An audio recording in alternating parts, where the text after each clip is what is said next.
السلام عليكم ورحمة الله تعالى وبركاته. الحمد لله رب العالمين.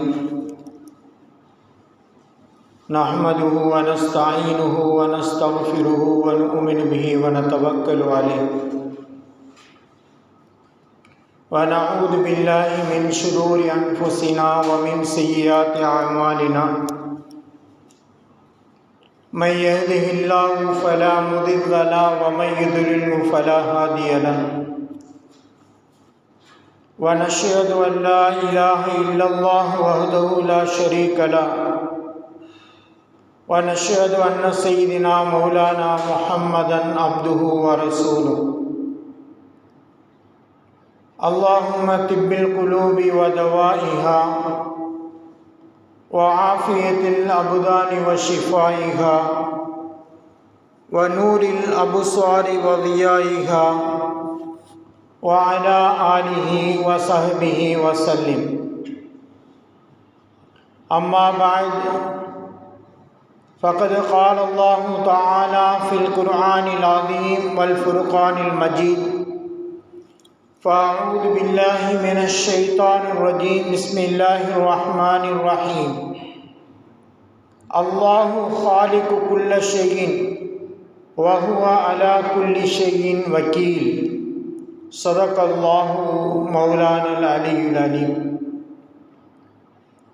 அளவற்ற அருளாளனும் நிகரற்ற அன்புடையவனுமாகிய எல்லா புகழுக்கும் முழு உரிமையும் வாய்ந்தவனுமான எல்லாம் வல்ல அல்லாஹு ஜல்லஷானஹு தஆலாவை போற்றி புகழ்ந்து, இவ்வுலகத்திற்கு அருட்கொடையாக வந்துவித்த எம்பெருமானார் ரசூலே கரீம் ஸல்லல்லாஹு அலைஹி வஸல்லம் அவர்களின் மீதும், அன்னாரின் அழிச்சுவடுகளை அப்படியே பின்பற்றி வாழ்ந்த உத்தம சத்திய சஹாபாக்கள், தாபீன்கள், தாபீன்கள், மேலும் குறிப்பாக இங்கு அமர்ந்திருக்கக்கூடிய நம் அனைவர்கள் மீதும், நம்முடைய குடும்பத்தார்கள் மீதும், நம்முடைய மனைவி மக்களின் மீதும் என்றென்றும் அல்லாஹுடைய சாந்தியும் சமாதானம் நிலவட்டுமாக.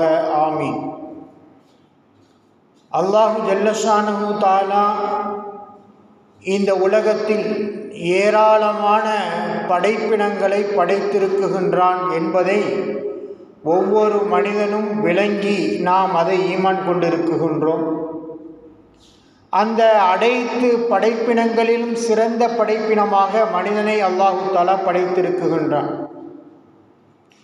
இந்த உலகத்தில் படைக்கப்பட்ட அந்த படைப்பினங்கள் நீர், தாவரம், வானம், பூமி, விலங்கு, சூரியன், சந்திரன், நெருப்பு மற்றும் மலக்கு, மனிதன், ஜின், ஷைத்தான் ஆகிய எல்லா படைப்பினங்களையும் அல்லாஹு தஆலா படைத்திருந்தாலும், இந்த அனைத்து படைப்பினங்களையும் விட மனிதனை அல்லாஹு தஆலா சிறப்புப்படுத்தி கூறியிருக்குகின்றான் என்றால், நாம் இந்த உலகத்தில் உள்ளது அனைத்துமே நமக்காக வேண்டிதான் படைக்கப்பட்டது என்பதை விளங்கிக் கொண்டு நம்மை தூண்டுகின்றது. அல்லாஹு ஜல்லஷானஹு தஆலா இந்த உலகத்திலே ஷைத்தானை படைத்தான். அந்த ஷைத்தானின் மூலமாக நமக்கு என்னென்ன சூழ்ச்சிகள் இந்த உலகத்தில் நடைபெறப் போகின்றன என்பதையும் நமக்கு விவரித்து தந்தார். ஷைத்தான் என்பவன் எப்படிப்பட்டவன் என்றால், அல்லாஹ்விடத்தில் அனைத்து கல்விகளையும் கற்று அல்லாஹ்விடத்திலே இருக்கக்கூடிய அந்த மலக்குமார்களுக்கு ஆசிரியராக செயல்பட்டவன்.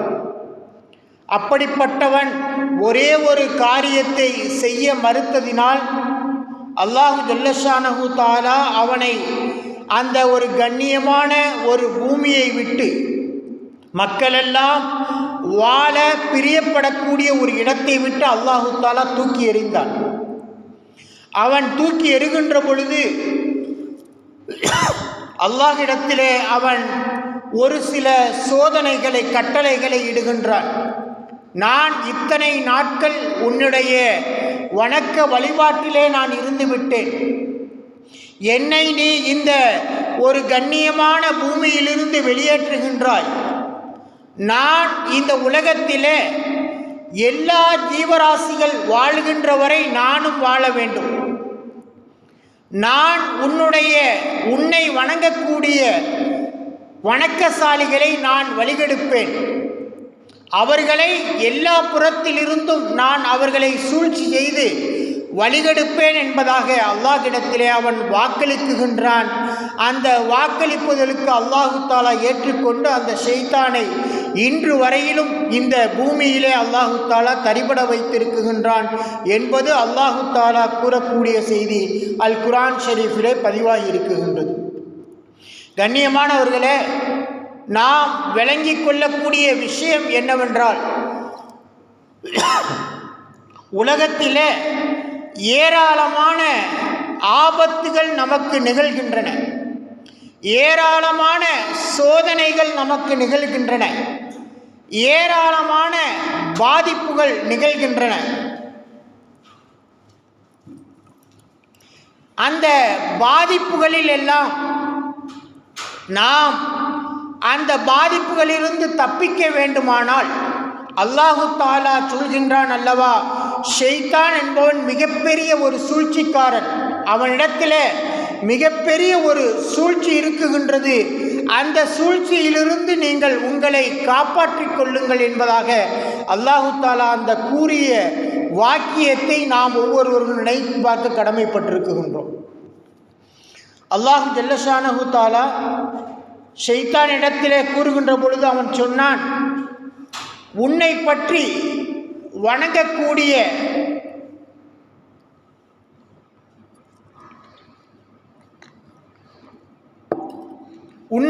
வணங்கக்கூடிய அந்த வணக்கசாலிகளை நான் பல திசைகளில் இருந்து அவர்களை நான் வழிகெடுத்து கொண்டே இருப்பேன்.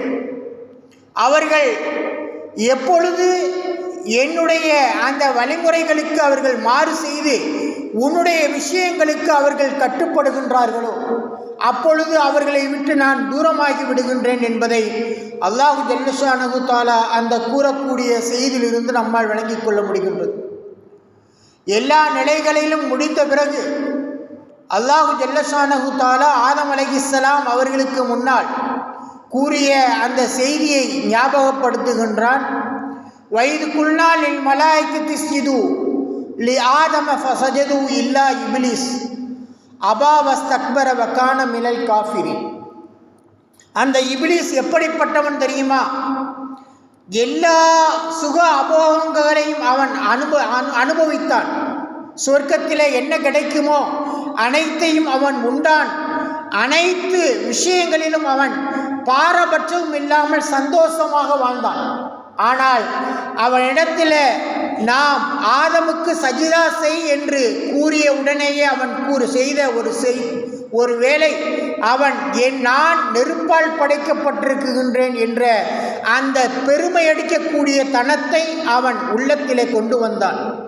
நான் ஆதமுக்கு சஜிதா செய்ய மாட்டேன், நான் அவர்களுக்கு அடிபணிய மாட்டேன் என்றதை உறுதியாக கூறியதற்கு பின்னால் தான் அல்லாஹு தாலா அவனை அந்த சொர்க்கத்திலிருந்து அல்லாஹு தாலா அவனை வெளியேற்றியதாக அல் குர்ஆன் ஷரீஃபின் மூலம் நமக்கு கூறி காட்டுகின்றான். ஆனால் இன்றைய காலத்திலே நாம் வாழக்கூடிய வாழ்க்கை, அல்லாஹுவை வணங்க வேண்டும், நோன்பு வைக்க வேண்டும், ஜகாத் கொடுக்க வேண்டும், நாம் பொருளாலும் உடலாலும் சக்தி பெற்று இருந்தால் ஹஜ் செய்ய வேண்டும். இப்படி அல்லாஹு தாலா நமக்கு ஒரு 5 கடமைகளை முக்கியமான கடமையாக வைத்திருக்கின்றான். இந்த 5 கடமைகளில் நாம் ஒன்றை தவறவிடுகின்ற பொழுது அந்த இடத்திலே நமக்கு ஷைத்தான் உண்டு பண்ணி விடுகின்றான், நம்முடைய நஃப்ஸை அவன் கட்டுப்படுத்தி விடுகின்றான் என்பதாக நமக்கு முஃபஸ்ஸிரீன்கள் விளக்கம் தருகின்றார்கள். ஒரு கடமையை நாம் செய்யாமல் தவற விட்டு விடுகின்ற பொழுது அந்த கடமையை நாம் செய்யாததனுடைய விளைவு நம்மை ஷைத்தான் நம்முடைய நஃப்ஸை கட்டுப்படுத்தி விடுகின்றான், நாம் அவனுக்கு அடிபணிந்து விடுகின்றோம். அதனால்தான் நம்முடைய வாழ்க்கை மட்டுமல்ல, நம்முடைய அனைத்துமே வீணாகி விடுகின்றது என்பதை நமக்கு முஃபஸ்ஸிரீன்கள் அழகாக விளக்கித் தருகின்றார்கள். அல்லாஹு ஜல்லஷானஹு தஆலா எந்தளவிற்கு மனிதனுக்கு மட்டுமல்ல, இந்த உலகத்தில் படைக்கப்பட்ட அத்தனை வணக்கங்களுக்கு, அனைத்து படைப்பினங்களுக்கும் அல்லாஹு தஆலா எல்லா வகையான அனுபவங்களையும் அல்லாஹு தஆலா தந்திருக்குகின்றான். இந்த உலகத்தில் அதை கொண்டுதான் மனிதனும் பயன்பெறுகின்றான். மனிதனுக்கு படைக்கப்பட்டவைகளை கொண்டுதான் மற்ற படைப்பினங்களும் அதை கொண்டு வாழ்வாதாரம் பெறுகின்றன என்பதை நமக்கு முஃபஸ்ஸிரீன்கள் விளக்கித் தருகின்றார்கள். உதாரணத்திற்கு நாம் ஒரு களிமண்ணை எடுத்துக்கொள்வோம். அந்த களிமண்ணால் தான் முதலிலே ஹஸ்ரத் ஆதம் அலைஹிஸ்ஸலாம் அவர்களை அல்லாஹு தஆலா படைத்தான். அந்த களிமண் இருக்குகின்றதே, அந்த களிமண்ணை அல்லாஹு தஆலா எப்படி மனிதனை அதை கொண்டு படைத்தானோ, அந்த மண்ணுக்கும் மனிதனுக்கும் இறுதி வரையிலும் ஒரு தொடர்பை ஏற்படுத்துகின்றான். அவன் இறந்தாலும் அந்த மண்ணிலே தான் அடக்கப்பட வேண்டும். அவன் இறந்து மண்ணிலே அடைக்கப்பட்ட பின்னால் அவன் பிற்காலத்திலே ஒரு நாள் எழுப்பப்படுகின்ற பொழுது அதே மண்ணால் தான் எழுப்பப்படுகின்றான் என்பதையும் நமக்கு முஃபஸ்ஸிரீன்கள் விவரித்து தருகின்றார்கள். இப்படி ஒவ்வொரு பொருளையும் மனிதனுக்கு தொடர்புள்ள பொருளாகவே அல்லாஹு தஆலா படைத்திருக்குகின்றான் என்பதை நமக்கு முஃபஸ்ஸிரீன்கள் அழகாக விவரித்து தருகின்றார்கள். கண்ணியத்திற்குரியவர்களே, நாம் சிந்தித்து பார்க்க வேண்டிய விஷயம் இதில் என்னவென்றால், இந்த உலகத்தில் படைக்கப்பட்ட அத்தனையும் மனிதனுக்காக. ஆனால் மனிதன் இதை அத்தனையும் ஏற்றுக்கொள்கின்றானா, அவனுடைய வாழ்க்கையில் இவைகளை கொண்டு வருகின்றானா என்பதை நாம் சிந்திக்குகின்ற பொழுது அதிலே விரல் விட்டு எண்ணக்கூடிய மனிதர்கள்தான் அல்லாஹுவை கட்டுப்படவர்களாகவும் அல்லாஹுடைய சொல்லை ஏற்று நடக்கக்கூடியவர்களாகவும் இருக்குகின்றார்கள் என்பதை ஹஸ்ரத் பெருமானார் ஸல்லல்லாஹு அலைஹி வஸல்லம் அவர்கள் அறிவிக்கக்கூடிய ஒரு செய்தியிலிருந்து நம்மால் விளங்கிக் கொள்ள முடிகின்றது. ஒரு தடவை ஹஸ்ரத் அன்னை ஆயிஷா ரலியல்லாஹு தஆலா அன்ஹா அவர்களுடைய இல்லத்தில் தங்கி இருக்குகின்றார்கள். திடீரென ஒரு நேரத்தில் ஹஸ்ரத் பெருமானார் ஸல்லல்லாஹு அலைஹி வஸல்லம் அவர்களை அன்னை ஆயிஷா ரலியல்லாஹு தஆலா அன்ஹா அவர்கள் தேடுகின்றார்கள். அந்த இடத்தில் அவர்களை பெற்றுக்கொள்ளவில்லை.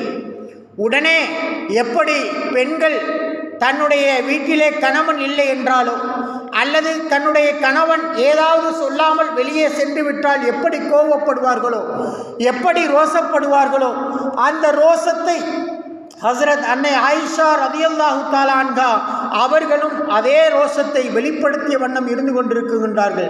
திடீரென ஹஸ்ரத் பெருமானார் ஸல்லல்லாஹு அலைஹி வஸல்லம் அவர்கள் ஹஸ்ரத் ஆயிஷா ரலியல்லாஹு தஆலா அன்ஹா அவருடைய இல்லத்திலே நுழைகின்றார்கள். என்ன ஆயிஷா, நீங்கள் உங்களுடைய ரோஷத்தை வெளிப்படுத்தி விட்டீர்களா என்பதாக அவர்கள் கேட்டுவிட்டு, உங்களிடத்தில் இருக்கக்கூடிய ஷைத்தான் உங்களை விட்டும் சென்று விட்டானா என்பதாக ஹஸ்ரத் பெருமானார் ஸல்லல்லாஹு அலைஹி வஸல்லம் அவர்கள் ஹஸ்ரத் அன்னை ஆயிஷா ரலியல்லாஹு தஆலா அன்ஹா அவரிடத்தில் கேட்குகின்ற பொழுது, என்ன ரசூலல்லாஹ், இப்படி என் மீதுமா ஷைத்தான் இருப்பான் என்பதாக கூறுகின்ற பொழுது ஹஸ்ரத் பெருமானார் ஸல்லல்லாஹு அலைஹி வஸல்லம் அவர்கள் கூறுகின்றார்கள், இன்னும் ஒரு சில நேரத்திற்கு முன்னால் என்னிடத்திலும் இருந்து அவன் என்னிடத்தில் அனுமதி கேட்குகின்றான். நான் உங்களுடன் இருக்கவா அல்லது உங்களை விட்டு சென்று விடவா என்பதாக அவன் என்னிடத்தில் அனுமதி கேட்டான். நான் என்னிடே இருப்பதற்கு நான் அனுமதி கொடுக்கவில்லை. அதனால் அவன் என்னை விட்டு சென்று விட்டான். ஆக அனைத்து மனிதனுடனும் ஒரு ஷைத்தானும் ஒரு மலக்கும் எப்பொழுதும் இருந்து கொண்டே இருக்குகின்றார்கள் என்பதை ஹஸ்ரத் பெருமானார் ஸல்லல்லாஹு அலைஹி வஸல்லம் அவர்கள் தம்முடைய துணைவீரான ஹஸ்ரத் அன்னை ஆயிஷா ரலியல்லாஹு தஆலா அன்ஹா அவர்களுக்கு அறிவிக்குகின்றார்கள். இதிலிருந்து நமக்கு விளங்கக்கூடிய விஷயம் என்னவென்றால், நம்மோடு அவன் எப்பொழுதும் பயணிக்குகின்றான். நாம் பயணிக்குகின்ற நேரம் மட்டுமல்ல, நாம் இருந்தாலும் உறங்கினாலும் உணவருந்தினாலும் எல்லா நேரங்களிலும் அவன் நம்முடன் ஒரு துணையாகவே அவன் இருக்குகின்றான். நமக்கு அவன் தீயதை ஏவிக்கொண்டே இருக்குகின்றான். ஹஸ்ரத் பெருமானார் ஸல்லல்லாஹு அலைஹி வஸல்லம் அவர்கள் கூறுகின்ற பொழுது, நபி ஸல்லல்லாஹு அலைஹி வஸல்லம் அவர்களுடைய அந்த காலத்தில் ஒரு சஹாபி அவர்கள் ஓடோடி வருகின்றார்கள். எனக்கு மிகப்பெரிய ஒரு சோதனை நிகழ்ந்து கொண்டே இருக்குகின்றது, ஆனால் என்னை யார் இயக்குகின்றார் என்பதை நான் அறியவில்லை என்பதாக நபி ஸல்லல்லாஹு அலைஹி வஸல்லம் இடத்திலே அந்த சஹாபி கூறுகின்றார். அப்பொழுது சஹாபியை பார்த்த ஹஸ்ரத் பெருமானார் ஸல்லல்லாஹு அலைஹி வஸல்லம் அவர்கள், உன்னிடம் துணையாக இருக்குகிறவன் அல்லாஹுவால் தூக்கி எறியப்பட்ட அந்த ஷைத்தான் தான் உன்னிடத்திலே இருக்குகின்றான் என்பதை அவர்கள் கூறிவிட்டு, இதற்கு நான் என்ன பரிகாரம் செய்ய வேண்டும் என்பதாக அந்த சஹாபி ஹஸ்ரத் பெருமானார் ஸல்லல்லாஹு அலைஹி வஸல்லம் இடத்திலே கேட்குகின்ற பொழுது, அவன் எப்பொழுதும் தீமையை ஏவிக்கொண்டே இருப்பான்.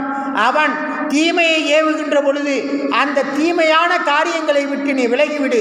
நீ தொழுகின்ற நேரத்திலே உன்னிடத்திலே பல எண்ணங்களை தூண்டுவான், ஆனால் நீ அவனுக்கு அடிபணிந்து விடாதே, மாறாக உன்னுடைய உள்ளத்தை நீ பாதுகாத்துக்கொள் என்பதாக அந்த சஹாபிக்கு கூறிவிட்டு நபி ஸல்லல்லாஹு அலைஹி வஸல்லம் அவர்கள் அந்த சஹாபியை பார்த்து கூறுகின்றார்கள், ஒரு மலக்கு உன்னிடத்திலே வருவார், எப்பொழுதும் அவர் உன்னுடனே இருப்பார், அவர் நல்ல செய்தியை மட்டுமே உனக்கு கூறுவார். அந்த செய்தியை நீ வாழ்க்கையில் எடுத்து நடப்பிலேயானால் நிச்சயமாக அல்லாஹுக்கும் அல்லாஹுடைய தூதருக்கும் நீ நல்லது செய்தவராக ஆகுவீர்கள் என்பதாக அந்த சஹாபிக்கு அறிவித்த செய்தி புகாரி ஷரீஃபிலே பதிவாகி இருப்பதை நம்மால் காண முடிகின்றது. இப்படி அந்த ஷைத்தான் என்பவன் ஒவ்வொரு நிலைகளிலும் நம்மிடத்திலே ஊடுருவி வந்து கொண்டே இருப்பான். பல நிலைகளில் நம்மை வழிகெடுப்ப முயற்சி செய்வதே அவனுடைய வேலையாகவே இருக்குகின்றது என்பதை அல்லாஹ்விடத்தில் அவன் துஆ செய்வதன் மூலம் நமக்கு அல்லாஹு தாலா வெளிப்படுத்தி விட்டான். அதிலேயும் அல்லாஹு தாலா கூறினான், என்னுடைய நல்லடியார்களை உன்னால் வழிகெடுக்கவே முடியாது, அவர்கள் எப்பொழுதும் உன்னுடைய வழிகேட்டுக்கு அடிபணிந்து விடமாட்டார்கள் என்பதையும் அல்லாஹு தாலா அவனுக்கு போதித்த செய்தியையும் ஹஸ்ரத் பெருமானார் ஸல்லல்லாஹு அலைஹி வஸல்லம் அவர்கள் அந்த சஹாபிக்கு கூறி காட்டியதாக வரலாற்றிலே நம்மால் காண முடிகின்றது. இப்படி நாம் ஒவ்வொரு விஷயங்களையும் நாம் எடுத்துக்கொள்வோமே ஆனால் அதிலே நமக்கு சோதனை ஏற்படுத்துவதற்கும் நம்மை வழிகெடுத்துவதற்கும் நம்மை நேரான வழியிலிருந்து நம்மை துரத்துவதற்கும் அவன் ஷைத்தான் தயாராகி இருக்குகின்றான். அவனுடைய அந்த தயாரிப்பிலிருந்து நாம் தவிர்த்து கொள்ள வேண்டும் என்பதையே இந்த வாரத்தில் உங்களுக்கு இது ஒரு செய்தியாக புகுத்தப்படுகின்றது. மேலும் ஒரு விஷயத்தை நாம் ஞாபகப்படுத்தி வைத்துக்கொள்ள கடமைப்பட்டிருக்கின்றோம். ஹஸ்ரத் பெருமானார் ஸல்லல்லாஹு அலைஹி வஸல்லம் அவர்களுடைய கண்ணியமான அந்த மாதத்தில் இருக்குகின்றோம். அவர்களுக்கு நாம் நம்முடைய வாழ்க்கையிலே செய்யக்கூடிய ஒரே உதவி, நாம் அவர்களுக்கு நம்மால் இயன்ற ஸலவாத்துகளை அதிகமாக சமர்ப்பிப்பது.